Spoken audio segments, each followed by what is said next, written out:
aprendi isso há muito tempo com os companheiros que têm deficiência visual, e que se a gente não explica tanto o que a gente está falando, às vezes eles ficam olhando para a caixa de som, achando que a gente está em lugar que não é o lugar que a gente está.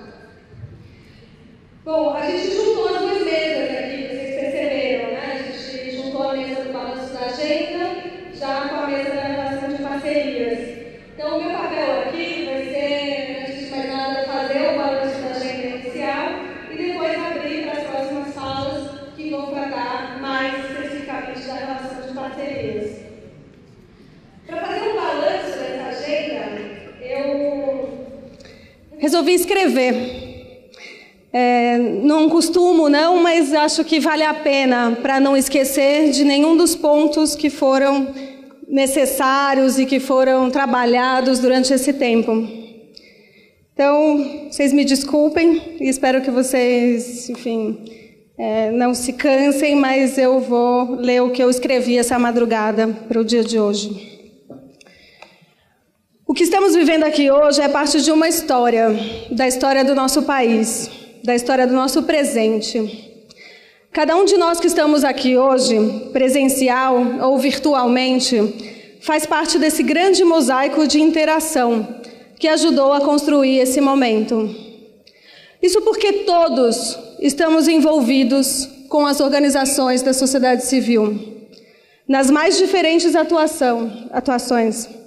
Sejam os gestores públicos aqui presentes, que trabalham diretamente com as organizações em parceria, ou aqueles que atuam dentro do Estado no suporte às atividades políticas e administrativas fundamentais para que os processos aconteçam. Sejam os acadêmicos que estudam os fenômenos de inventividade e ação das organizações e suas relações de parceria com o Estado. Sejam os especialistas que apoiam as organizações com seu trabalho especialmente dedicado ao tema. Sejam os interlocutores de outros países da América Latina, Caribe e Europa, também aqui presentes, por meio de parcerias como a da União Europeia, do PNUD e da ICNL. Sejam as próprias organizações da sociedade civil. Esse é o universo aqui hoje presente, é o universo aqui hoje representado e é o universo que eu hoje cumprimento. Muita gente deixou suas atividades para atender a essa convocatória de debates, para participar da reflexão sobre essa agenda que começou lá atrás, quando o grupo que conformou a plataforma por um novo marco regulatório das organizações da sociedade civil se reuniu em 2010 e decidiu apresentar uma pauta comum de fortalecimento das organizações e revisão do ambiente jurídico e institucional onde as mesmas estavam inseridas, foi de forma estratégica e assertiva que o fizeram. Buscaram, na centralidade do governo, apoio para tratar as questões que são afetas à sua institucionalidade. No início do governo Dilma, quando o ministro Gilberto Carvalho assumiu a titularidade da pasta da Secretaria-Geral, seu primeiro compromisso foi justo de tratar o tema do marco regulatório das organizações da sociedade civil. Com essa disposição, tratou de reunir um time, do qual tenho muito orgulho de fazer parte, e nos conduziu, com sua liderança e sabedoria política, a interagir com o conjunto dos ministérios e com as organizações da sociedade civil em prol dessa construção. No início, nas primeiras tratativas, para muitos era necessário explicar por quê e como fazer. Hoje, não há dúvida de que se avançou bastante. Já se sabe que a justificativa está alicerçada na importância e na força da sociedade civil e que nada deve ser feito sem o diálogo permanente com as mesmas. Agir de forma participativa é agir sempre com muita humildade, com olhos e ouvidos muito abertos, como diz nosso incansável entusiasta do tema, o secretário executivo da Secretaria-Geral, Diogo de Santana. Essa escuta dessa agenda aconteceu desde o começo com a formação do grupo de trabalho interministerial e com participação da sociedade civil, que trouxe ao processo o diagnóstico dos consensos e dos dissensos, das prioridades e das dificuldades. A Secretaria-Geral coordenou por 8 meses um grupo que tinha representação da Casa Civil, do Ministério da Justiça, da Controladoria Geral da União, do Ministério da Fazenda, do Ministério do Planejamento, Orçamento e Gestão e da Advocacia Geral da União. Com os dados, nos ajudou o IPEA, como observador atuante e presente. Da sociedade civil, foram 14 organizações nacionais que conformaram o grupo. Escolhidas pela plataforma de diálogo criada, tivemos representação da Associação Brasileira de Organizações Não Governamentais, da Caritas, Inesc, SESI, Grupo de Institutos, Fundações e Empresas, Etos, SEBRAF, MAB, MST, FENAPAI, Unicafes, Visão Mundial, RENAS, FBONS. Tanta gente boa reunida começou a trabalhar justo a partir de um seminário como esse, o primeiro seminário internacional do Marco Regulatório das Organizações da Sociedade Civil. Muitos de vocês que hoje estão aqui estavam há 3 anos atrás, trazendo para o processo propostas, temas, inquietações e reflexões. As propostas que foram resultado desse seminário geraram um plano de ação robusto, recheado de ideias de quem tinha ali a vontade e a certeza da necessidade de que era preciso maturar o consenso da mudança. O grupo trabalhou em cima das propostas e agrupou nos eixos que hoje conformam a agenda: contratualização, as relações de parceria entre o Estado e as organizações da sociedade civil, sustentabilidade econômica, as relações de financiamento das organizações da sociedade civil e certificação, as titulações outorgadas pelo Estado. O decorrer das atividades apresentou muitas formas de trabalhar cada uma das questões, e a conclusão dos membros foi de que o primeiro eixo que deveria ser foco das atenções, antes de qualquer outra coisa, era o que tratava das parcerias. Isso porque há muito já se notava a insegurança do arcabouço legal vigente. Usando da modalidade dos convênios que foram criados para a descentralização dos recursos públicos entre entes públicos, as organizações são tratadas como verdadeiras prefeituras, sem que se faça uma diferenciação entre as suas peculiaridades como entidades privadas, de iniciativa autônoma da sociedade civil e que têm diferentes formas de se relacionar.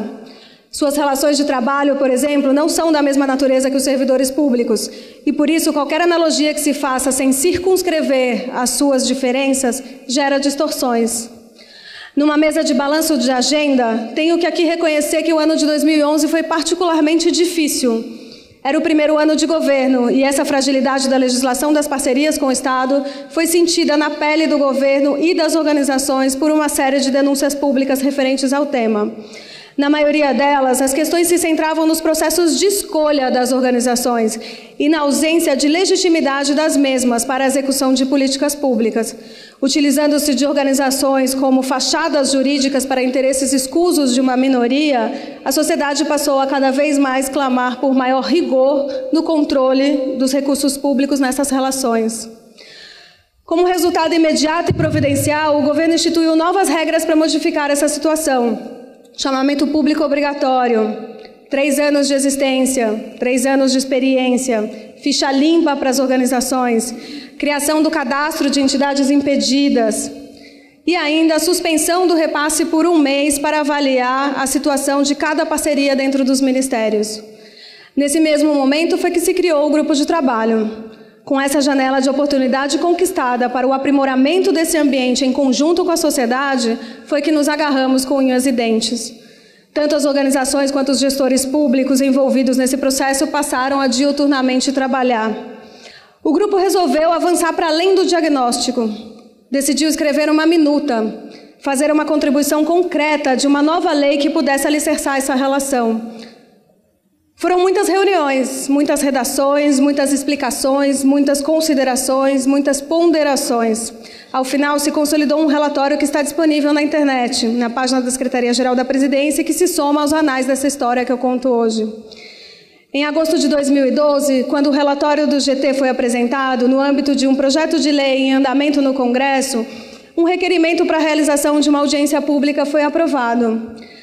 A audiência pedida pelo senador Rodrigo Hollenberg, que era então relator, foi realizada em novembro do mesmo ano, e os subsídios do projeto desenhado pelo grupo foram debatidos. Na ocasião, a Secretaria-Geral esteve presente, assim como a Associação Brasileira de Organizações Não Governamentais, a Controladoria-Geral da União e o Tribunal de Contas da União. O referido projeto era o 649 de 2011, de autoria do senador Aloysio Nunes, que o apresentou inspirado pela segunda CPI das ONGs no Congresso. No mesmo mês de novembro de 2012, na Câmara dos Deputados, o deputado Eduardo Barbosa apresentou um substitutivo ao PL 3877 de 2004, que ia na mesma direção do GT. A nova relação entre sociedade civil e Estado deveria se pautar por uma relação de fomento e colaboração. O 3877 de 2004 era fruto da primeira CPI das ONGs. No final desse ano de 2012, já estávamos em outra situação. Havia uma proposta para ser discutida concretamente e que já começava a dialogar com as iniciativas legislativas do Congresso. No ano seguinte, o PLS 649 de 2011, em sua tramitação, convocou novamente todos à discussão. Uma audiência realizada em abril com mais tempo e aprofundamento em formato de seminário. Em outubro, o senador apresentou o seu relatório e, a partir dele, foi possível discutir novos avanços. Em dezembro de 2013, o projeto já havia sido aprovado na Comissão de Meio Ambiente, Fiscalização e Controle, na Comissão de Assuntos Econômicos e na Comissão de Constituição e Justiça do Senado, em caráter terminativo. Da mesma forma, o 3877 caminhou na Câmara. Foi aprovado em agosto na Comissão de Finanças e Tributação e chegou na Comissão de Constituição e Justiça, a última comissão da Casa. Foi nessa comissão que agora, em 2014, os dois projetos se juntaram e passaram a se constituir em um só, materializado hoje no PL 7168 de 2014, aprovado na referida comissão, pronto para pauta no plenário da Câmara. Nesse segundo seminário, os termos de uma nova lei própria não só estão consolidados, como o projeto de lei encontra-se em estágio de tramitação muito avançado. É também nesse segundo seminário que a presidenta assina outro decreto, que aperfeiçoa o sistema de prestação de contas e regula o pagamento da equipe de trabalho das organizações da sociedade civil. Os temas que se identificaram como necessários de serem antecipados para o âmbito do governo federal via decreto têm um processo concluído amanhã. A nova lei, esperamos que seja um processo concluído na semana que vem, ou muito proximamente, tema que debateremos daqui a pouco na mesa sobre as relações de parceria. Do nosso ponto de observação, nunca estivemos tão perto de avançar na multiplicação de novas práticas nessa relação de parcerias entre o Estado e as organizações da sociedade civil. Mas não nos furtamos de reconhecer que é preciso mais. E por isso o Miroski. Miroski para nós identifica um time, um tema, a agenda. Mas claro que Miroski não é um nome facilmente deduzido. A equipe Miroski que o diga. Foi a forma que concebemos a sigla que resume Marco Regulatório das Organizações da Sociedade Civil. A expressão confunde todo mundo. Quantas vezes não atendemos o telefone ou respondemos um e-mail que busca contato com o senhor Marco? Marco? Que Marco? Não é desse setor o senhor Marco Regulatório? Para esse evento chegamos a pensar até em criar uma mascote, o Marquito. Trabalhar de maneira lúdica e buscar mais que a mudança normativa é entender que apenas uma nova lei não irá resolver todos os problemas colocados nessa relação. Será preciso desenvolver e implementar uma série de outras medidas para que essa mudança cultural que se pretende, que recoloca as organizações como parte do processo de desenvolvimento e cidadania plena do país, aconteça. É o que vimos trabalhando nesses anos dentro da agenda e que chamamos também de dimensão do conhecimento. Além da dimensão normativa, entendemos que é preciso modificar as camadas de informações que a sociedade em geral tem sobre as organizações. Nesse balanço, é preciso mencionar que uma das primeiras ações em relação à compreensão do universo foi a atualização do número de organizações existentes no país. Isso foi feito com o esforço de reunir novamente o grupo que já realizava uma importante pesquisa existente, a FASFIL, Fundações e Associações Sem Fins Lucrativos, que desde 2005 não era atualizada. O ano de 2012 nos demandou um tempo importante para que no final fossem publicados os novos dados. IBGE, IPEA, ABONG e GIF revelaram o resultado de 291 mil organizações existentes no Brasil. A autora de suas análises e seus resultados, Ana Peliano, vai estar aqui com a gente hoje. Vai fazer parte de uma importante mesa que se realiza essa noite sobre a desconstrução das narrativas sobre as organizações da sociedade civil. Sem dado, é muito difícil construir narrativas. Em 2013, decidimos descer mais a fundo e desenvolver, com a Fundação Getúlio Vargas, uma pesquisa que buscou apurar o universo das parcerias no Siconv, mapear bases de dados públicos referentes a organizações da sociedade civil. No decorrer, fizemos um diálogo intersetorial que ajudou a melhor definir os rumos do projeto. O resultado será trabalhado durante esse seminário pelos hackers que foram selecionados para a primeira Maratona Hacker da Presidência da República, que acontece durante essa arena. O segundo seminário é a sua etapa formativa e no fim de semana eles terão oportunidades de fazer a execução de suas criações. Até o final do ano devemos ter mais essa contribuição à sociedade. O IPEA desenvolveu uma série de estudos sobre o tema e aqui também faço um agradecimento especial ao Félix Lopes, que se dedica quase que integralmente ao assunto dentro da instituição e acabou de lançar uma pesquisa sobre a percepção dos gestores públicos acerca da cooperação com as organizações, concluindo que para os gestores, as organizações captam de forma mais próxima e segura as demandas dos beneficiários, desenvolvem métodos e formas originais para alcançar os objetivos e, com isso, alimentam inovação. Nessa agenda também passamos a trabalhar ações de formação, desenvolvendo proposta modular que poderá ser implementada por universidades, escolas de governo, ministérios ou organizações, e que tem como premissa a necessidade de reunião de públicos. Gestores públicos e de organizações devem ter a oportunidade de participar de processos formativos conjuntos. Isso tende a desmistificar o outro. Nesse encontro estamos reunindo um grupo importante de pesquisadores de todo o país para discutir pesquisa e formação. Pensando as organizações da sociedade civil é justo o nome da atividade. Um convite aos maiores núcleos de pensamento para a formação de uma rede. Vamos atuar em conjunto. O debate não para, assim como a maturação das propostas e o arejar das ideias sobre elas. No tocante à certificação, estivemos sempre em diálogo com os ministérios temáticos que aqui no Brasil são os responsáveis. A nova lei da filantropia, criada em 2009, foi revista em 2012 e 2013. E a discussão, liderada pela Casa Civil, com o Ministério do Desenvolvimento Social, Saúde e Educação, tocou em pontos fundamentais para o aprimoramento do processo burocrático e de reconhecimento. Demanda antiga das organizações de retirada da vedação de remuneração de dirigentes no processo, traduzindo a profissionalização das organizações, foi conquistada como um bem comum e não como um ilícito. No período, o Ministério da Justiça também trabalhou aprimoramentos em seu sistema de outorga de títulos, reduzindo os tempos de espera e otimizando seus procedimentos. Ainda com um diagnóstico identificado de que a revogação da utilidade pública poderia ser uma simplificação no sistema, tem trabalhado conosco a solução para que os benefícios fiscais atrelados, visando não causar nenhum prejuízo ao cotidiano das organizações, sejam antes resolvidos. Se, por um lado, as medidas a serem tomadas existem, por outro, o não fazer também se torna igualmente relevante em um cenário em que o esforço coletivo em disputa é a valorização das organizações da sociedade civil. O sentido das certificações também será tema de debate numa mesa no dia de amanhã. Essa agenda se conecta com o que se refere à sustentabilidade econômica das organizações, uma vez que justo o benefício fiscal atrelado ao título de utilidade pública e a qualificação das organizações da sociedade civil de interesse público é um incentivo que só se pode valer o doador pessoa jurídica. Aumentar a capacidade de investimento e o estímulo à doação de indivíduos é o estudo de impacto que se busca nesse momento, como medida de aprimoramento e sustentabilidade para a maior legitimidade social das organizações. Falar de sustentabilidade econômica é falar de fortalecimento institucional. No debate sobre fundos públicos, sempre esteve no cenário a criação de linhas programáticas de fortalecimento das organizações nos fundos existentes, para além de um fundo específico que possa ser criado nesse sentido. A atividade de hoje à tarde sistematizará experiências de fundos e buscará trazer em suas orientações posteriores legados que deem diretrizes concretas para essa necessidade de desenvolvimento institucional das organizações.